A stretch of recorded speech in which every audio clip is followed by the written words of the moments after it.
আজকে আমি আপনাদের সাথে নামির গ্রিন রিসোর্টের একটা ব্যাড এক্সপিরিয়েন্স শেয়ার করব। কুরবানি ঈদের এক সপ্তাহ পরের ঘটনা। পুলে সুইমিং করার জন্য গাজীপুরের কয়েকটা রিসোর্টের ভিডিও দেখতেছিলাম। সামনে নামির গ্রিন রিসোর্ট ভিডিও আসলো।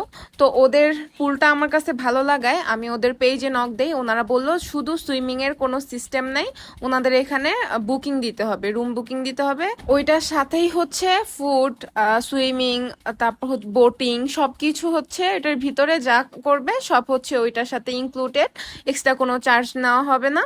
তো ভাবলাম আচ্ছা ঠিক আছে, ওদের পুলটা যেহেতু একটু বড় অন্যগুলার থেকে, প্লাস বোটিং ফিশিং করারও সুযোগ রয়েছে। তো আমরা রাতের বেলা কিছু টাকা বিকাশে অ্যাডভান্স করে কনফার্ম করে সকালবেলা ওনাদের রিসোর্টে যাই। যাওয়ার পরে সব পেমেন্ট ক্লিয়ার করার পর ওনারা আমাদের জানায় ওনাদের এখানে সব রুম কটেজ সব ফিল আপ করা, কোনো ফাঁকা নাই। ওনাদের আরেকটা রিসোর্ট আছে, ওনারা আমাদেরকে ওই রিসোর্টে পাঠাবে। এখন আমার কথা আপনাদের এখানে যদি ফাঁকা না থাকে আপনারা বুকিং কেন কনফার্ম করলেন? এটা কি আপনারা জানতেন না? আর আমরা শুধু সুইমিং করতে চাচ্ছিলাম, আমাদের রুমের কোনো প্রয়োজন ছিল না।